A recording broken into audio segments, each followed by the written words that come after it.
I'm headed to bed, and I couldn't remember if I'd taken the last 2 of my L-tryptophan. I take 5 every night for sleep.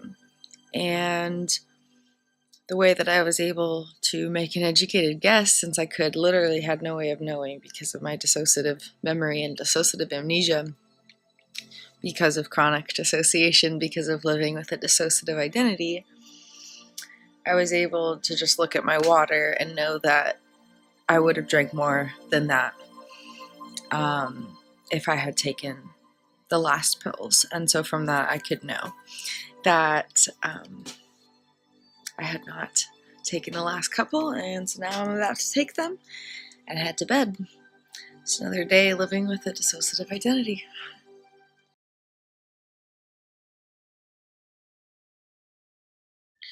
When I first started to notice the amnesia more obviously than it was experienced before, when I would scroll through social media, I would click like on things just to leave a marker that I had been there.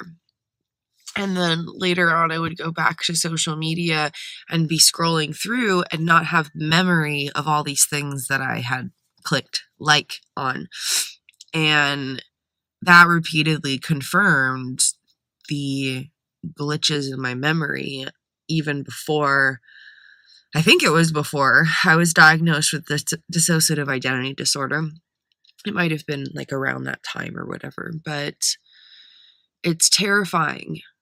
Truly, truly, deeply, overwhelmingly terrifying to know that you have been somewhere and participated and, whatnot, and have no memory of it.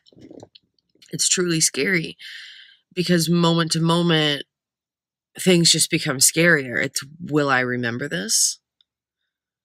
And that became like a very routine question. After I was diagnosed, both the diagnosis and the circumstances I was in, like physically at that time, like living situation and friends and job and stuff, both the diagnosis and my circumstances at that time led to a lot more switching and like amnesia and stuff. And so it became this very routine question. Anytime things were not completely awful, I would have this big breakdown because I was terrified I wouldn't be able to remember it. And I rarely ever could remember it afterwards. As soon as there was like stress again, I couldn't remember any of the good stuff because the dissociation was so severe at that point. Dissociative amnesia is absolutely terrifying.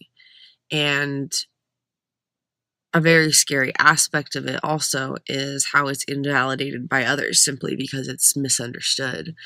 And to have to go through all of these struggles without any sense of like understanding or support is probably the hardest part.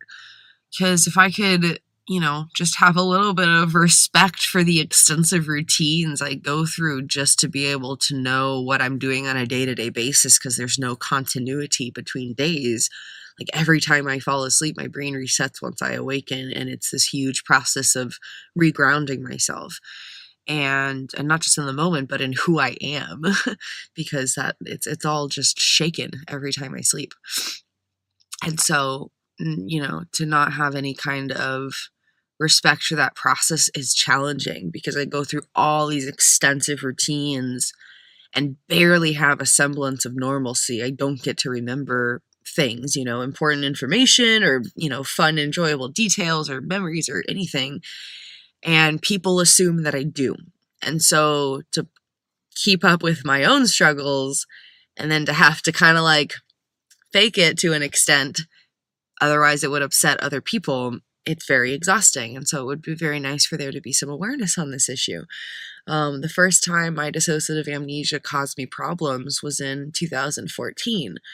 I had a friend and we had been talking, and he was a new friend, and he had told me something important and I forgot it.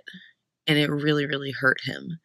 It wasn't, and I racked my brain for like a year and a half, like months and months and months and months intensely, and then it lingered for years. Like, how could I have possibly forgotten that my friend's mother had died? How could I possibly forget something like that? What kind of cold, heartless person could I be? And this friend was in another state, and the word had traveled to the state that I was in, and my own separate friends living near me, because of something this other person had said, because of something my dissociative amnesia had caused, I lost a lot of friends over it. And I didn't understand why. And I didn't understand what was happening. And things got really, really bad, like right after that. Like that was right before that was just like 2 months before I first became disabled from such severe symptoms. At that point, it more looked like psychosis because I had never heard of dissociation. I didn't hear about dissociation until several years into mental health treatment. And then I was like, that's what I'm experiencing. How did you guys not catch that? Are you kidding me?